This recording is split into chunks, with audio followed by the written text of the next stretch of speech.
Pour ceux qui viennent de nous rejoindre, bonjour et bienvenue dans cette webconférence qui durera environ 1 heure. En introduction, je me permets de vous présenter rapidement la société XL Group. Nous sommes un cabinet de conseil et de formation spécialisé dans le domaine de l'excellence opérationnelle. Implanté en France depuis maintenant 28 ans, notre mission est d'accompagner les entreprises dans leurs projets de transformation pour leur permettre de déployer une culture pérenne de la performance. Jean-Christophe, donc bonjour, bienvenue à toi. Tu vas donc animer cette session aujourd'hui. Tu es consultant Black Belt Lean et tu accompagnes donc de nombreux chantiers de transformation Lean depuis plus de 15 ans. Tu disposes donc d'une grande expertise, j'ai envie de dire terrain, vraiment opérationnelle, liée à tes expériences à la fois dans le monde de l'industrie mais aussi dans celui des services. Bonjour Jean-Christophe. Bonjour Sylvie, bonjour à tous. D'animer cette web formation, cette web conférence et de vous en présenter donc le programme. Effectivement, nous menons depuis plusieurs années un certain nombre de programmes de formation assez complexes dans les entreprises de différents secteurs d'activité. Et donc, nous souhaitions partager avec vous ces expériences et donc vous faire part en même temps des réflexions, de la méthode, de l'approche que nous pouvons retenir par rapport aux problématiques et aux besoins des entreprises de ces différents secteurs d'activité. Donc nous aborderons en premier lieu la place des managers de l'excellence opérationnelle et les problématiques rencontrées par rapport au positionnement de ces relais de l'amélioration continue. Dans un second temps, j'aborderai la notion de compétences requises, compétences qui sont encadrées par une norme française depuis aujourd'hui 2011. Nous continuerons sur la notion de parcours de formation professionnalisant et certifiant, avec donc quelques exemples de parcours et de conditions de réussite pour réussir ces parcours au sein de vos entreprises. Nous continuerons sur les différentes étapes de mise en place de ce dispositif de formation, donc partant de l'évaluation initiale jusqu'à la certification de compétences. Et puis enfin, j'illustrerai ces propos par un exemple assez complet au sein d'une grande entreprise française. Voilà, et puis vous aurez la parole pour poser librement des questions et j'aurai le plaisir d'y répondre. Donc on va démarrer par effectivement les problématiques que nous rencontrons, la place des managers de l'excellence opérationnelle. Alors ce que nous constatons lorsque nous travaillons dans les entreprises sur ce thème-là, c'est tout d'abord effectivement une volonté des grands groupes, des entreprises de taille intermédiaire ou même des PME, de vouloir standardiser et homogénéiser les pratiques. Donc ça, c'est un premier point. Ça veut dire qu'ils s'appuient aussi sur des relais permettant de travailler dans ces textes-là. Le deuxième constat que vous faites aussi aujourd'hui, c'est que les démarches opérationnelles, quel que soit leur nom, se développent partout dans tous les secteurs d'activité et donc s'appuient aussi sur des relais de l'amélioration continue, des black belts ou des green belts, on verra ça juste après. Par contre, justement, par rapport à ce réseau et à ces relais, on constate également une certaine hétérogénéité, alors dans l'expérience, dans le niveau de compétence, dans le positionnement, dans le temps consacré. Certaines personnes consacrent 10% de leur temps, d'autres sont à temps plein pour une même entreprise et pour une même fonction. Donc ça pose une problématique, c'est quid de la reconnaissance, de la légitimité, de la place de ces compétences-là au sein des organisations. Voilà, donc les entreprises ont la nécessité de s'appuyer sur un réseau solide qu'ils doivent absolument reconnaître, qu'ils doivent rendre légitime, et ça passe par une professionnalisation et par une certification de ces réseaux-là pour que leur place dans l'entreprise soit justement à leur juste place, être les accélérateurs du changement dans une logique d'efficience et d'efficacité pour répondre aux enjeux que l'on peut rencontrer autour de l'excellence opérationnelle.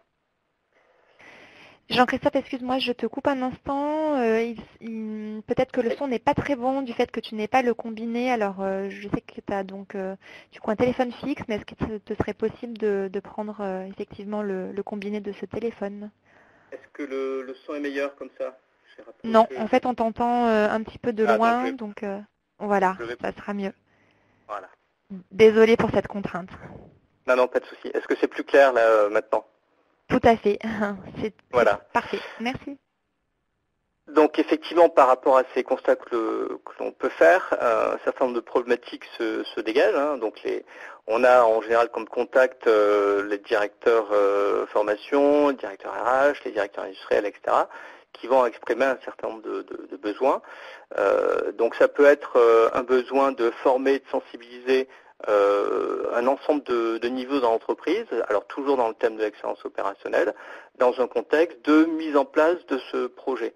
Donc ça peut être la sensibilisation d'un comité de direction, l'installation d'un réseau de lean managers, d'un réseau d'animateurs de chantiers d'amélioration, etc., etc. Donc c'est un premier axe. Je veux développer une démarche, je souhaite développer une démarche, m'appuyer sur un réseau de compétences et je dois développer un dispositif de formation complexe de par la variété des niveaux, on va dire, et puis par l'ampleur et par le volume de personnes à former. La deuxième problématique, c'est que j'ai un réseau installé en fait, mais ce réseau est variable dans son niveau de compétence. Je souhaite le professionnaliser. Je souhaite créer une fonction qui peut être alors technicien amélioration continue, responsable d'amélioration continue, manager de l'excellence opérationnelle. En tout cas, je souhaite professionnaliser ces métiers et je souhaite les certifier avec une obligation de résultat à la clé, puisqu'on va voir qu'effectivement cette certification a pour intérêt et pour avantage de permettre de mettre en place réellement des chantiers, des démarches, obtenant des résultats concrets qui eux-mêmes font l'objet d'une certification. Voilà, donc les différentes problématiques que l'on peut rencontrer, installation d'une démarche, et puis garantir la réussite d'une population ciblée par rapport à des enjeux qui sont forts. Donc ce réseau amélioration continue, on va l'appeler comme ça en fait, hein, on peut le schématiser de la façon suivante, hein, vous l'avez sous les yeux. On a en général un responsable de l'excellence opérationnelle au niveau du groupe, au niveau de l'entreprise, qui lui est plutôt en charge de coordonner, d'orienter la démarche, d'avoir une vision globale sur à 2 ans, 3 ans de la structuration de cette démarche et du déploiement global. Il est en relation avec le comité de direction, avec le directeur général, pour justement fixer les orientations et s'assurer de l'atteinte de ces orientations. Et il va également coordonner des managers de l'excellence opérationnelle, qu'on peut appeler Black Belt, qui eux sont en charge au sein du site, de leur site ou de leur département, de piloter réellement la démarche en donnant du sens par rapport aux orientations globales de l'entreprise. Ils peuvent s'appuyer sur un réseau d'animateurs un peu plus opérationnels, qu'on va appeler Greenbelt, qui eux sont en charge d'animer des chantiers d'amélioration en gain rapide, et d'animer, on va dire, le côté animation et groupe de travail de la démarche amélioration continue. Donc c'est eux qui vont piloter les chantiers d'amélioration en gain rapide. Et puis on a un niveau en dessous, sans être péjoratif, les relais terrain, en fait, qui peuvent être des managers de proximité, qui ont en charge d'animer plutôt des groupes de résolution de problèmes et de faire vivre au quotidien la démarche avec leurs équipes. Voilà, on a aussi des sponsors qui sont en appui hiérarchique de ces réseaux et qui ont réellement l'autorité sur le périmètre d'intervention à chaque niveau. Donc le sponsor peut être le directeur général pour le responsable d'excellence opérationnelle groupe, mais peut être également le responsable de service pour un animateur de chantier Kaizen. Et eux aussi doivent faire l'objet d'un certain nombre de formations ou d'informations sur leur rôle, la démarche excellence opérationnelle du groupe, et puis l'appui qu'ils doivent apporter au sein de ce réseau d'animateurs. Voilà donc le réseau de compétences assez classique. Alors en fonction de la taille d'entreprise du groupe, hein, on n'a pas forcément l'ensemble des niveaux, mais on a au moins un responsable d'excellence opérationnelle avec des animateurs terrain.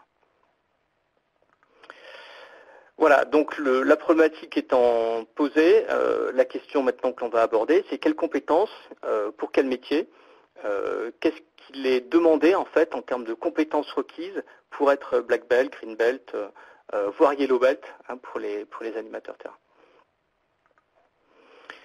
Donc ces compétences sont encadrées depuis 2011 par une norme française qui est la norme NFX 0691, à laquelle d'ailleurs XL a contribué.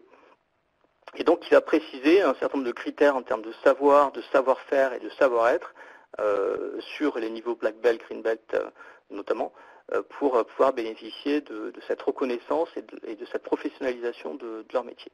Alors ce que l'on va certifier, c'est les compétences d'une personne. On ne certifie pas une démarche, la norme fait référence à une certification de compétences individuelles, mais dans la capacité de cette personne à mener à bien des projets, des chantiers, une démarche, dans la pratique, c'est-à-dire que ce n'est pas une certification virtuelle sur des études de cas, voilà, avec des résultats qui sont démontrés, qui sont attestés, et puis avec un niveau de connaissance sur les outils et les méthodes autour de l'excellence opérationnelle qui lui-même, ce niveau de connaissance, est évalué par le biais de QCM.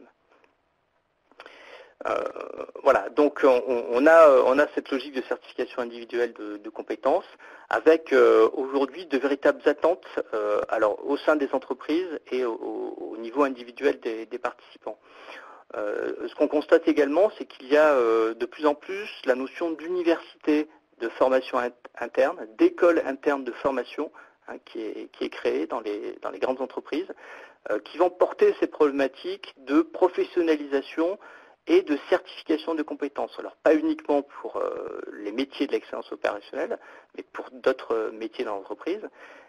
Mais ils attendent un certain nombre de bénéfices et c'est eux qui vont être souvent les moteurs de ces dispositifs de formation certifiants. Ceci dit d'une façon plus précise, les bénéfices pour une personne, c'est tout simplement être reconnu par rapport à la maîtrise de son métier, aux compétences que ce métier-là nécessite. Et c'est clairement un tremplin d'évolution professionnelle.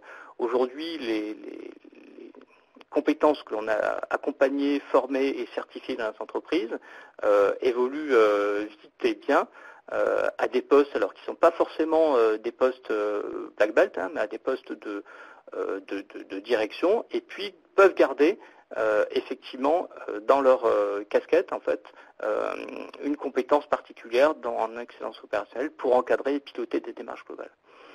Voilà, donc pour les entreprises, ça permet aussi d'avoir un levier de motivation et d'implication des équipes, une capacité aussi à, on va dire, installer un réseau de compétences qui soit encadré, reconnu, piloté.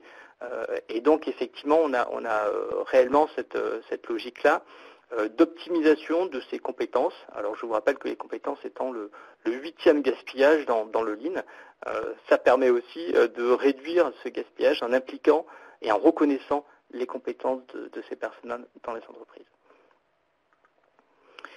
Voilà, donc on parle de compétences, on parle de savoir, de savoir-faire et de savoir-être. On a derrière un certain nombre de critères. Donc le savoir, ça fait référence aux connaissances acquises pendant les sessions de formation.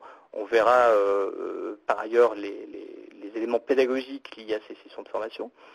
Donc il faut faire la démonstration du suivi assidu de ce parcours de formation et puis de la connaissance des outils et des méthodes demandées au niveau Green Belt, Black Belt, voire Master Black Belt quand on encadre effectivement des Black Belt. Et là, ça passe par effectivement des QCM sur des blocs de compétences qui peuvent être demandés au niveau de la maîtrise des outils et des méthodes du Lean. Voilà, il faut avoir un niveau de réponse de 70% de bonnes réponses au QCM pour prétendre à être reconnu au niveau de la maîtrise de son savoir. Alors en termes de savoir-faire, il faut faire la démonstration de la mise en œuvre d'une démarche globale quand on est Black Belt, ou de la mise en place de chantiers d'amélioration quand on est Green Belt. Donc ça veut dire qu'il faut avoir la capacité à restituer et à démontrer ce qui a été fait, la façon dont ça a été fait et les gains qui ont été obtenus. Alors, autre critère, c'est le savoir-être. C'est extrêmement important dans les démarches Lean, qui est vraiment une démarche culturelle de transformation, où la capacité à pouvoir animer, comprendre le contexte, coordonner, s'impliquer personnellement, être à l'écoute vont être extrêmement importants. Et donc ces capacités-là sont évaluées par le responsable, le manager du périmètre de la certification de compétences souhaitée, qui va, au travers d'une grille avec un certain nombre de critères, se prononcer sur la capacité de cette personne, de ce green belt ou black belt ou yellow belt, à répondre à ces critères de savoir-être. Voilà, donc 3 critères, 3 niveaux en fait de certification de compétences et 3 critères en termes de savoir, de savoir-faire et de savoir-être. Une fois posées ces problématiques et les compétences souhaitées, on va voir maintenant comment mener en fait un parcours de formation professionnalisant et certifiant. On va comprendre ce qu'est ce parcours-là et puis on verra les différentes étapes pour y arriver. Donc effectivement, on a des exemples de métiers que l'on peut certifier dans le cadre d'un dispositif de formation et de certification. La notion de sponsor, de la démarche excellence opérationnelle, donc ce sont les responsables hiérarchiques qui vont encadrer. Eh bien, on peut avoir des formations de sponsors, alors dont la durée varie en fonction aussi des besoins des entreprises, qui peuvent aller de 2 jours, 3 jours, voilà, voire simplement une journée, en fonction du contenu souhaité et puis du rôle effectivement du sponsor. En tout cas, le rôle premier d'un sponsor, c'est d'être les garants de l'atteinte des objectifs souhaités. Donc c'est eux qui vont fixer des objectifs et mettre les ressources nécessaires pour déployer la démarche et déployer les différents chantiers d'amélioration. Autre exemple de parcours, alors manager d'excellence opérationnelle, j'en parlais, donc des black belts qui peuvent tout à fait être certifiants avec des modules de formation que l'on appelle des blocs de compétences, 3 ou 4 blocs de compétences en fonction si on est effectivement une entreprise de service ou une entreprise industrielle, avec effectivement à la clé la mise en place d'une démarche, la reconnaissance du savoir au travers de QCM, etc. Voilà, donc je passe relativement vite. On peut avoir effectivement également des certifications de technicien amélioration continue, qui est un métier qui existe dans les entreprises. On a d'ailleurs installé ce type de métier-là au travers d'un grand groupe de l'aéronautique il y a quelques années, où là on a des critères très spécifiques attendus pour ces métiers qui sont au niveau des lignes et au niveau des activités opérationnelles des entreprises. On peut même avoir une certification, pourquoi pas, de formateur amélioration continue dans leur capacité à déployer les connaissances et les compétences sur ce sujet. Voilà, donc on parlera du parcours. Juste avant, poser quelques principes de ces parcours certifiants. C'est extrêmement important puisqu'on parle d'une population donnée, d'évaluer initialement les connaissances, les compétences, les attentes, les motivations de ces personnes, pour s'assurer que effectivement le parcours et le contenu de ce parcours répondront bien à ses besoins et à ses attentes. Certains peuvent avoir des expériences passées dans d'autres entreprises avec un très bon niveau de mise en place, et d'autres peuvent découvrir le sujet de l'excellence opérationnelle ou du Lean. Et puis dans ce cas-là, il n'y a effectivement pas tout à fait la même approche à avoir en formation par rapport à ces personnes-là. Donc un cadrage et une évaluation initiale. On parle également dans ces principes-là de mise en place de blocs de compétences qui sont des modules en fait, qui doivent être des modules progressifs et évolutifs, centrés sur les missions des personnes. On n'est pas tout à fait dans l'optique de former simplement des outils et des méthodes, on est dans l'optique de professionnaliser, donc de mettre en main les clés de la réussite des missions demandées au réseau de compétences dans l'excellence opérationnelle. Donc on va essayer de caler le parcours de formation sur la déclinaison des missions des différentes personnes. Par exemple, vous devez améliorer les flux.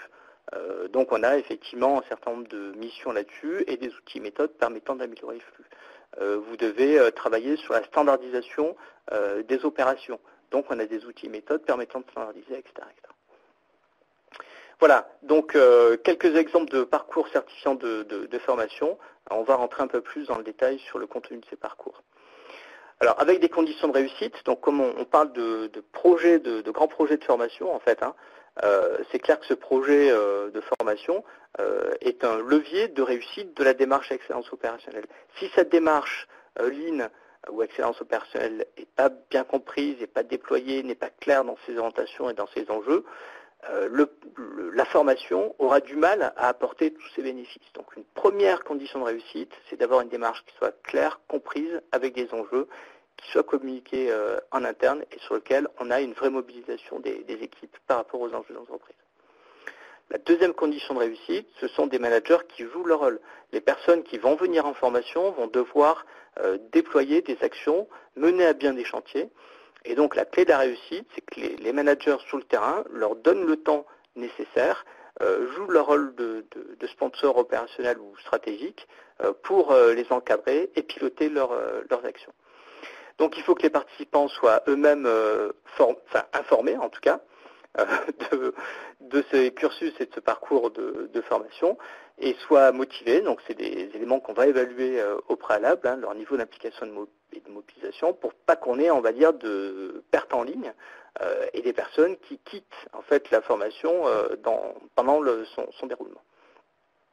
Voilà, et puis ça nécessite d'avoir effectivement un pilotage de ce projet de formation, comme c'est quelque chose qui va durer sur plusieurs mois, de faire un peu le bilan sur le nombre de personnes formées, les réussites, le niveau de satisfaction, les retours aussi des participants pour éventuellement réorienter ou démultiplier de façon un peu plus forte la formation si le besoin est remonté. Voilà, donc un certain nombre de conditions de réussite avec quelques exemples que j'ai pu vivre. Ça peut être une communication de la formation sous la forme d'affichage, sous la forme de communication sur intranet, dans les journaux internes, où on va faire entre guillemets le buzz sur le lancement de ce dispositif de formation et où on va tenir informer régulièrement aussi les personnes de l'entreprise de l'avancement de ce dispositif. Voilà, un exemple de parcours de formation certifiant pour des techniciens amélioration continue. Donc j'en parlais tout à l'heure, c'est dans l'aéronautique. Donc la problématique que l'on avait rencontrée, c'est un nouveau métier qui était créé en fait, qui n'existait pas dans le cadre d'un projet qui s'appelait l'optimisation des processus industriels. La fonction créée était la fonction technicien amélioration continue.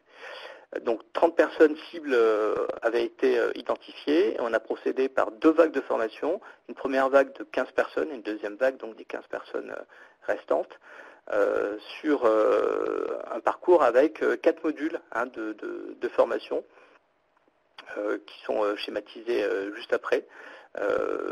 Donc des modules d'introduction et de compréhension des missions, des modules d'animation de la qualité, des modules de maîtrise des flux, maîtrise des process, et puis des modules liés, on va dire, aux méthodes de résolution de problèmes. Voilà, la durée du dispositif a duré 10 mois. On a eu des phases d'évaluation initiale, d'évaluation en cours de route et d'évaluation finale des compétences acquises avec effectivement une logique de certification. Voilà, ce qui est intéressant et c'est une préconisation que je fais, c'est d'avoir un support qu'on pourrait appeler un passeport de formation ou un carnet de bord en fait pour le participant où il va enregistrer les acquis tout au long de l'avancée du parcours de formation, mais également ce qu'il a pu mettre en place dans l'entreprise suite à ces modules intermédiaires et donc les difficultés, le retour d'expérience qu'il a pu avoir. C'est un véritable carnet de bord qui va permettre aussi pour la certification de compétences d'avoir une traçabilité de ce qui a été fait et comment ça a été réalisé. Autre exemple de parcours de formation pour des personnes, des fonctions méthodes. Donc il s'agit d'un groupe bien connu où effectivement les constats qui avaient été faits des problématiques, ça concernait donc 80 personnes, avec une forte hétérogénéité dans les compétences, dans l'expérience de ces personnes, et donc la volonté de professionnaliser la fonction méthode avec, on va dire, une consonance Lean extrêmement forte. Autre élément important, c'est une redéfinition des missions cibles pour justement homogénéiser les pratiques de ces personnes. Donc le parcours de formation a été construit de la manière suivante. On a repris les principaux intitulés des missions cibles et on les a déclinées en modules de formation avec donc les outils et méthodes permettant de réaliser ces missions. Autre élément qui était extrêmement important, c'est qu'on a travaillé sur des exemples tout à fait pratiques de cette entreprise, des études de cas, des mises en situation. Les formations se passent sur site, donc les études de cas se passent également dans la pratique, sur le terrain, avec des phases d'observation et de mise en place des outils pendant le cursus de formation. Alors évidemment, ils ont ils ont une feuille de route à tenir, hein, et une fois qu'ils ont fini leur module, ils ont un certain nombre d'actions à réaliser qui vont contribuer in fine à la fin de leur parcours à avoir une reconnaissance et une certification de compétences. Voilà, là aussi ça se fait en 4 modules jalonnant la réalisation de leur mission. Voilà cette notion de parcours. Donc c'est une réflexion qui est menée avec les directeurs de formation, les DRH, les universités internes pour packager en fait ces parcours dans le dimensionnement et le contenu de ces parcours de formation. Donc on va voir justement comment on met en place ces parcours de formation, les différentes étapes de mise en œuvre, de l'évaluation initiale à la certification de compétences. Alors, quelques principes pédagogiques qui sont extrêmement importants et d'ailleurs qui font partie des attentes qui sont remontées lors des évaluations initiales. Il faut que ce soit des formations qui soient tournées vers l'action.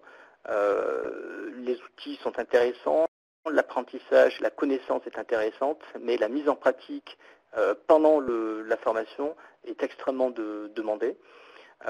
Donc on va essayer de mettre en œuvre des outils pédagogiques, des exercices, des jeux, des études de cas qui soient extrêmement tournés vers la pratique de ces différentes outils et méthodes. Ça passe aussi par des outils clés en main. Lorsqu'on parle d'outils du Lean, les analyses de déroulement, les VSM, la méthode de résolution de problèmes, etc., la supervision active, il faut que ces éléments soient non seulement des concepts compris, mais soient également des outils utilisables à la fin de ces modules de formation.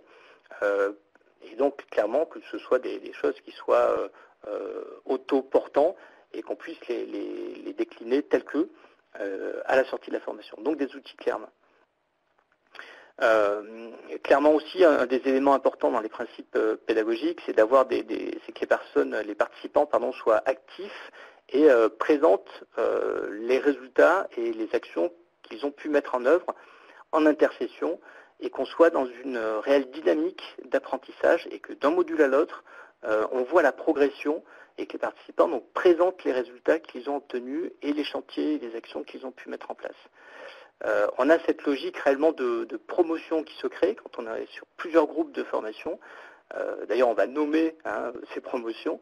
Et il y a une vraie synergie dans le groupe avec une vraie dynamique qui se crée. Et c'est bien parce qu'on demande à ce qu'il y ait des présentations des travaux réalisés également qu'on obtient cette dynamique de groupe. Alors la notion d'exemple et d'illustration fait partie des principes pédagogiques de base. Ça c'est un élément qui est important. La démonstration se passe aussi par l'exemple vécu, alors soit dans la même entreprise, soit dans d'autres entreprises, de l'application de chantier Kaizen par exemple, de l'implication des collaborateurs, des résultats obtenus. Donc pour montrer que ça marche. Voilà, donc j'ai parlé des études de cas, etc. Et donc, importance aussi à donner à l'accompagnement du changement dans ces formations, puisque le rôle d'un Black Belt, au-delà de la maîtrise des outils, du pilotage à deux marches, va être d'accompagner le changement culturel. Et donc, on a un certain nombre de méthodologies liées à la communication, à la formation, à l'accompagnement du changement, qui va être une des missions importantes de ces Black Belts. Voilà, tout ça étant validé par des QCM qu'il faut élaborer, construire et puis faire passer aux participants. Voilà, donc quelques principes pédagogiques, des formations tournées vers l'action, qui soient pratiques avec des exemples, des illustrations et des mises en application. Alors le schéma directeur un peu de cette approche pour construire et mettre en œuvre des parcours de formation certifiants autour de l'excellence opérationnelle. On a 6 étapes en fait, 6 phases dans ce véritable projet. Ça doit être mené comme un projet. On a une phase de cadrage et d'évaluation, on va rentrer un peu plus dans le détail. On a une phase de conception des modules et conception de la pédagogie. On a la notion de session test. Comme on est sur une démultiplication de sessions qui peuvent être assez importantes, on va avoir une première session qui va servir un peu de pilote et de test qu'on va valider.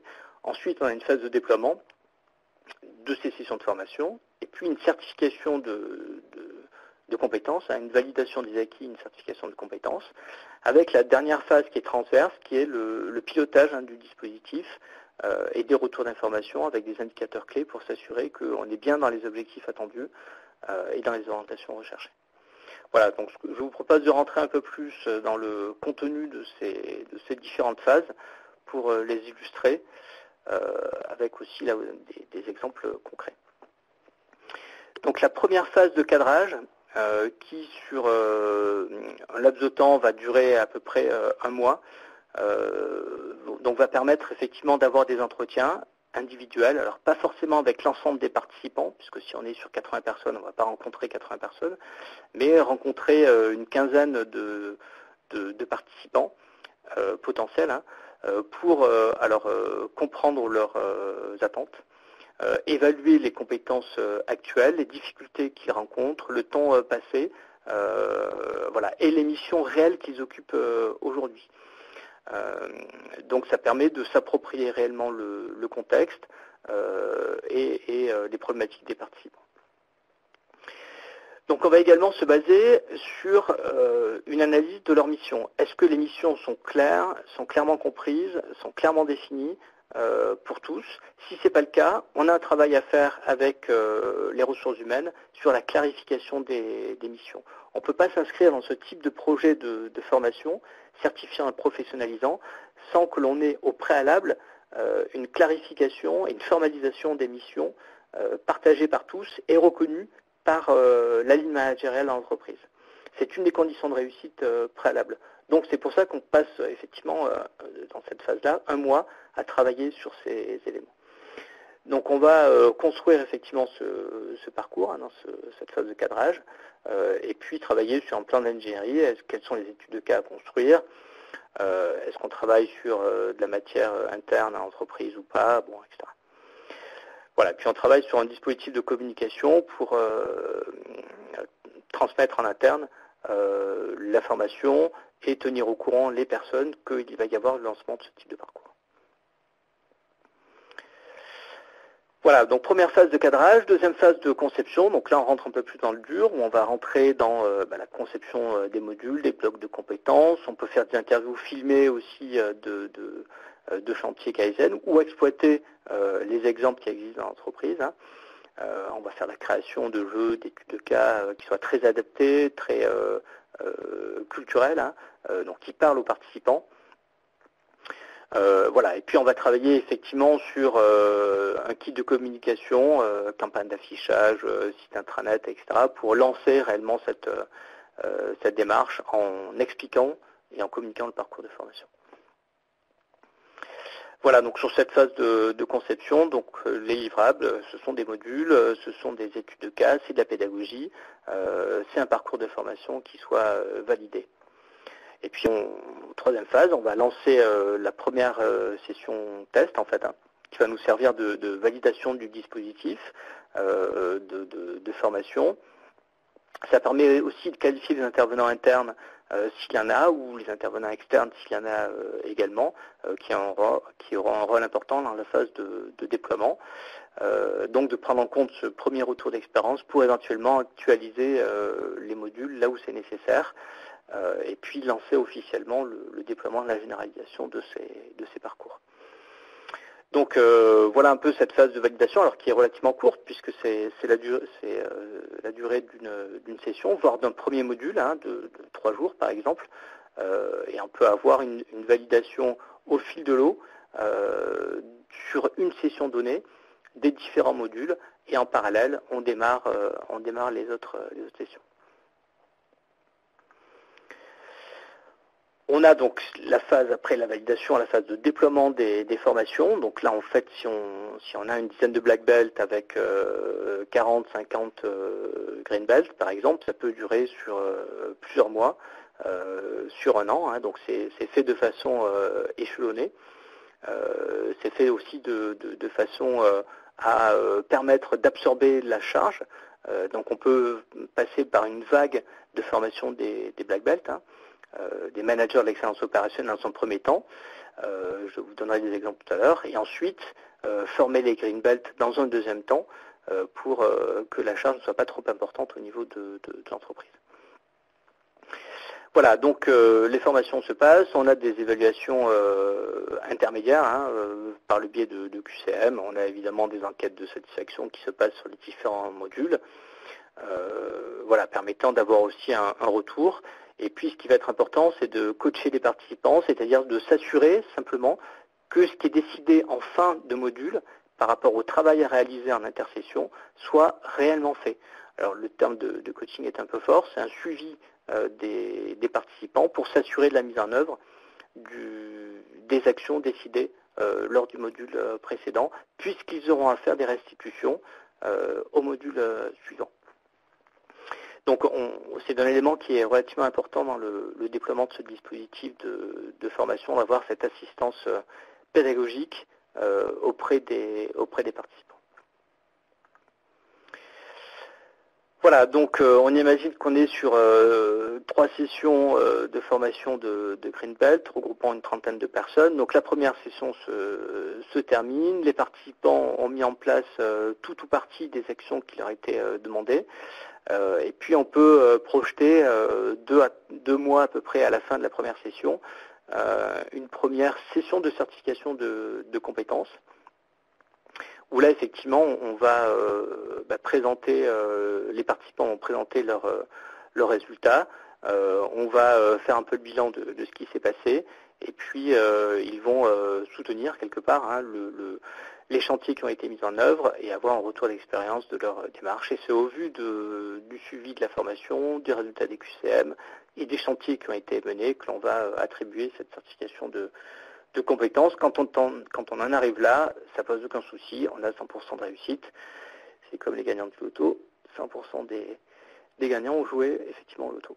Et donc là, les participants dans ces cursus, s'ils vont jusqu'au bout, ils obtiennent la certification de compétences sans aucune difficulté.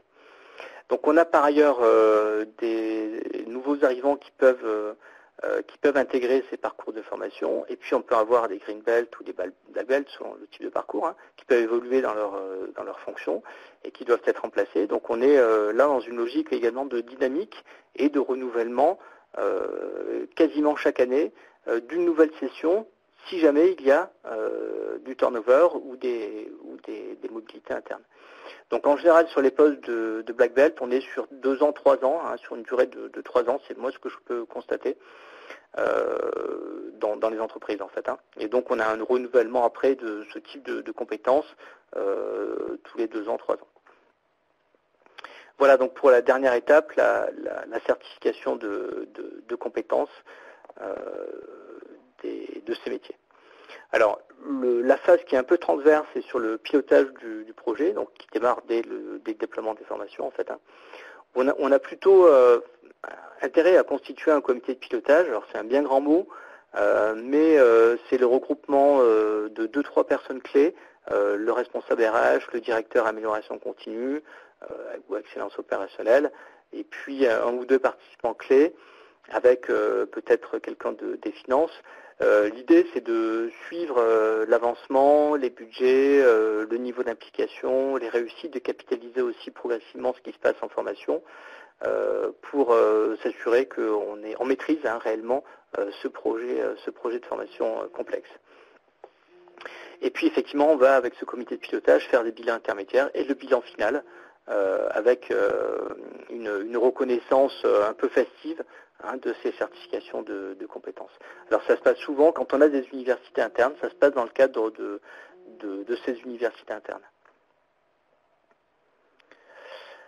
Voilà donc sur les 6 phases, hein, donc 5 phases structurant le projet, donc de l'évaluation jusqu'à la certification, et puis une phase un peu transverse de pilotage de l'avancement.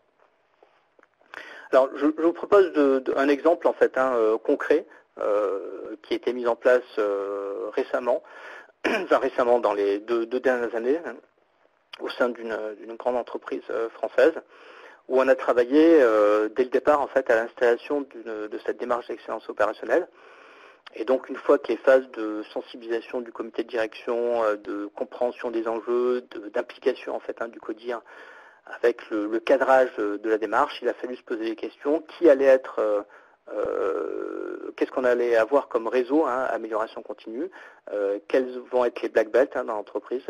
Et donc on est passé par une sélection, des entretiens de recrutement, la plupart internes en fait, pour commencer à constituer cette équipe de 10 black belts qu'il a fallu effectivement rendre solidaire quelque part, avoir réellement un esprit d'équipe, constituer cet état d'esprit d'équipe en fait, et on est passé effectivement par des journées d'intégration de ces black belts où on leur a expliqué les nouvelles missions qui les attendaient, les conditions de réussite, les qualités requises.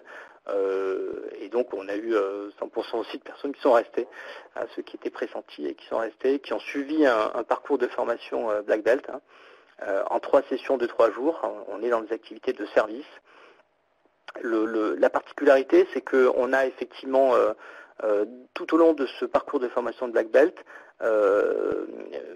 impliqué réellement ces personnes qui étaient en formation dans la mise en œuvre et dans la participation à des diagnostics sur des sites pilotes. On les a également impliqués sur des chantiers pilotes.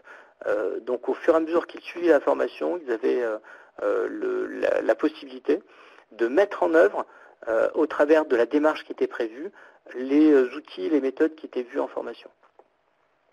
Et donc ça faisait partie de leur parcours d'intégration, non seulement la formation, mais également la mise en œuvre en intercession d'un certain nombre d'outils dans les phases de la démarche, sur des sites pilotes notamment. Donc ça a duré 3 mois, donc la formation des black belts, avec effectivement le cadrage de la démarche au niveau de leur département. C'était des black belts au sein de 10 départements de cette entreprise, donc 10 black belts. On a structuré et cadré la démarche, et puis on a eu besoin aussi d'avoir des animateurs de chantiers d'amélioration, puisqu'on avait à peu près 200 chantiers d'amélioration Kaizen qui avaient été identifiés par rapport au diagnostic et par rapport à la réflexion préalable. Donc il fallait effectivement des ressources pour animer ces chantiers en appui des black belts. Et donc la particularité, c'est qu'ils n'ont pas fait appel à un prestataire externe comme XL par exemple pour former les green belts, les animateurs. Ce sont les black belts qui se sont impliqués dans la conception et l'animation des sessions de formation des green belts. C'était tout à fait intéressant parce qu'on a vu la réelle appropriation aussi de la démarche. Ils ont joué un rôle d'accompagnement du changement, un rôle de formation de leur green belt, et ils étaient réellement un appui de ces animateurs dans la formation, mais également dans le fait de mener leur premier chantier avec un véritable coaching de ces black belts. Et donc ils ont travaillé pour ça sur une boîte à outils adaptée. Donc parmi les quelques dizaines d'outils du Lean, ils ont packagé et adapté les outils pour que ça se prête bien à leur type d'activité et que ce soit quelque chose qui soit facilement démultipliable dans le cadre de formations un peu plus opérationnelles pour les green belts ou on verra pour les yellow belts. Voilà, donc tout ça, ça a été réalisé. Donc la formation, il y a eu 60 personnes qui ont été formées en green belt par les black belts. Ça s'est passé sur à peu près 1 an, donc il y a eu des vagues de formation.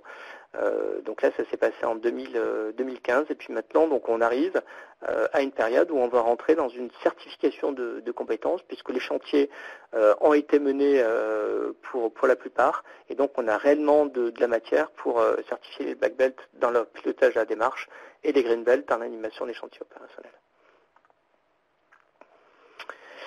Voilà, donc quelques zooms sur le fait qu'ils aient accompagné des diagnostics pilotes, pendant leur formation. Donc c'était effectivement encadré par un consultant externe, hein, mais il était réellement actif, ces Black Belt, hein, dans les diagnostics. Voilà, ils ont analysé, évalué les gaspillages, identifié les axes d'amélioration, travaillé sur la feuille de route des sites et des entités pilotes. Voilà, et donc clairement ils ont mis en œuvre les outils et méthodes qu'ils avaient vus en formation, ce qui était réellement un aspect pédagogique qui a été bien apprécié.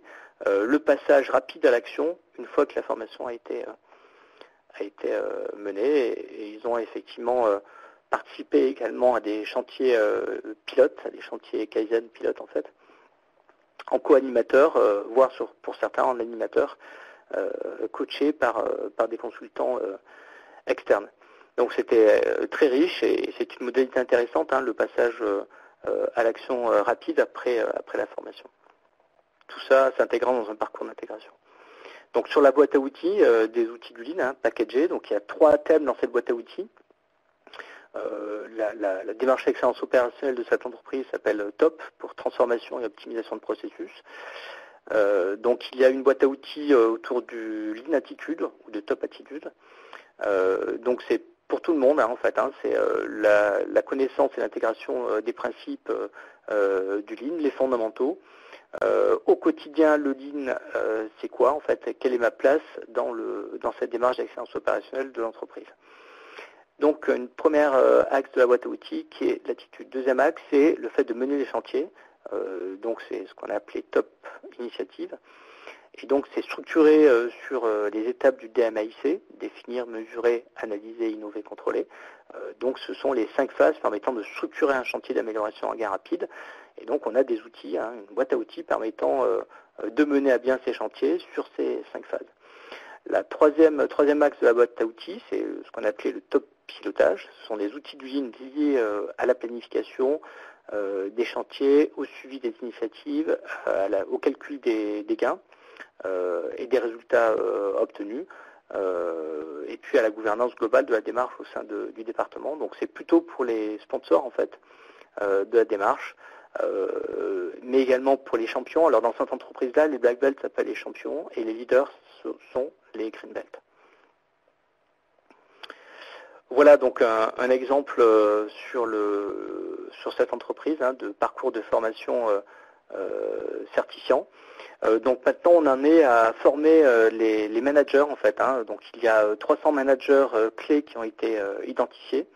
On va les former à un niveau Yellow Belt, c'est-à-dire qu'ils vont être les porteurs et les acteurs au quotidien de la démarche dans leurs entités. Donc c'est un parcours de formation qui va être déployé sur 2016. 2016-2017, hein, puisque les 300, on ne les formera pas dans une même vague. Et là, on rentre sur le Lean au quotidien. Moi, en tant que manager, que Lean Manager, qu'est-ce que je dois faire au quotidien en mettant en place les principes du Lean. Voilà, donc la démultiplication de ces parcours de formation s'inscrit réellement dans un dispositif global où on a formé du comité de direction jusqu'au manager de proximité un ensemble d'acteurs dans le cadre de ces démarches excellence opérationnelle. Le dispositif est important parce que les enjeux sont importants, mais parce que aussi les gains et le retour sur investissement est important. Donc XL, effectivement, le groupe XL accompagne depuis de nombreuses années différentes entreprises, vous avez quelques références qui apparaissent ici, dans ce type de conception de dispositifs, d'animation, de pilotage, hein, de formation. Voilà, on fait donc de l'ingénierie, de l'animation, mais également on peut concevoir des modules e-learning, hein, puisqu'on peut rentrer dans une phase aussi de démultiplication via la formation en ligne. Voilà, et puis on travaille aussi sur des prestations d'externalisation de la logistique en fonction des ressources internes de l'entreprise. Voilà, donc j'ai terminé cette présentation sur les dispositifs certifiants de formation dans le cadre des démarches d'excellence opérationnelle. Voilà, je vous laisse la parole. Je vous remercie de votre attention, de votre écoute, et je vous laisse la parole par rapport à des questions qui apparaissent. Voilà, donc j'ai une question qui apparaît. Une démarche Lean la présence d'un black belt en fait dans chaque entité locale, mais la direction locale n'y voit aucun intérêt. Alors comment présenter ce type d'approche à une direction locale qui n'en voit pas forcément l'intérêt? Donc je dirais que c'est une préoccupation managériale en fait. Si on a une direction d'un site qui appartient à un groupe, le groupe est dans le cadre d'une démarche une démarche d'excellence opérationnelle et que le directeur du site ne voit pas l'intérêt de ce type de démarche, clairement le Black Belt Clean ne va pas pouvoir longtemps se battre contre des moulins à vent. Là c'est une question hiérarchique, c'est une question managériale, d'adhésion d'un patron de site à des orientations groupes.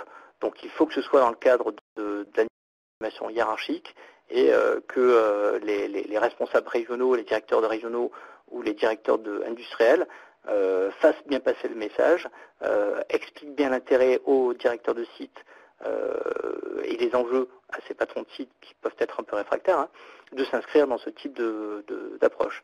Ce que peut faire par contre le Black Belt, c'est de trouver des arguments, c'est de faire du benchmark, c'est-à-dire c'est d'amener le directeur du site à visiter d'autres entreprises qui ont mené à bien cette démarche Lean pour montrer les retombées positives, montrer la valeur ajoutée apportée par le Lean, voilà, entre le avant et le après. Voilà, donc j'ai d'autres questions sur voilà, est-ce qu'un Black Belt Clean peut être formateur interne? Effectivement, j'en ai parlé. Clairement oui, c'est le cas à partir du moment où ses compétences sont reconnues. Il peut tout à fait dispenser des formations auprès d'animateurs de niveau Green Belt. Il n'y a aucun souci là-dessus. Voilà, j'ai une autre question qui apparaît. Voilà, un manager peut-il bénéficier d'une certification Lean? Alors effectivement, à partir du moment où le contenu de ces formations de managers sont plutôt calés sur des formations Yellow Belt, c'est ce qu'on fait, il n'y a aucun souci, c'est reconnu, les critères sont clairs et puis on peut faire des certifications Yellow Belt pour les managers. Ce sont des formations qui durent en général de 3 jours, 3, 4 ou 5 jours maximum, espacées en 1+1+1. Mais on peut tout à fait reconnaître les compétences de ces managers. Voilà, donc a priori oui, on a une autre question sur voilà, faut-il absolument avoir des green belt en plus d'un black belt? Bon, en fonction de la taille d'entreprise, évidemment que non. On peut avoir sur un site on va dire une compétence Lean qui va animer le Lean sur un site de 50-60 personnes. Donc là, on n'a pas forcément besoin de démultiplier le réseau. C'est clair qu'au plus on est dans un fonctionnement de groupe avec multi-sites, au plus le site est important avec différents ateliers, on a intérêt d'avoir quelqu'un qui va coordonner les actions Lean sur le site et d'avoir des animateurs au sein des ateliers pour mener à bien les chantiers d'amélioration. Voilà, donc je crois qu'on a fait un peu le tour des questions. Il y en a d'autres là qui apparaissent, mais on n'a pas forcément le temps d'y répondre. Ça nécessiterait de développer pas mal le sujet.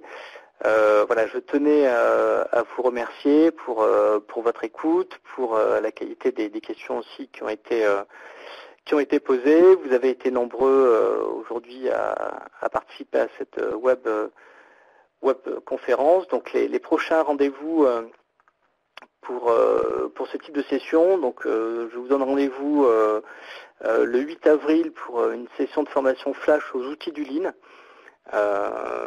Voilà, qui sera effectivement le 8 avril avec des inscriptions fin mars. La suivante en fait en termes de session de web formation, ça sera le 13 mai sur le thème Découvrez le chantier Kaizen et la conduite du changement. Donc vous pouvez vous inscrire début mai. Autre web conférence, ça sera le 3 juin sur le thème de réduire les coûts de non-qualité avec la maîtrise statistique des procédés. Vous pouvez vous inscrire fin mai à cette webconférence. Autre sujet qui vous est proposé, c'est le 24 juin, donc découvrez le Lean développement, le Lean Product Développement. En particulier, ce sera l'application du Lean dans les bureaux d'études, sous la forme de gestion de projet, donc tout à fait d'actualité et intéressant. Ça sera donc mi-juin, les inscriptions. Et puis on vous communiquera ultérieurement les prochaines sessions à partir de septembre. Voilà, encore merci, passez une bonne fin de journée, je vous souhaite un excellent week-end et à très bientôt dans nos web formations. Au revoir, à très bientôt.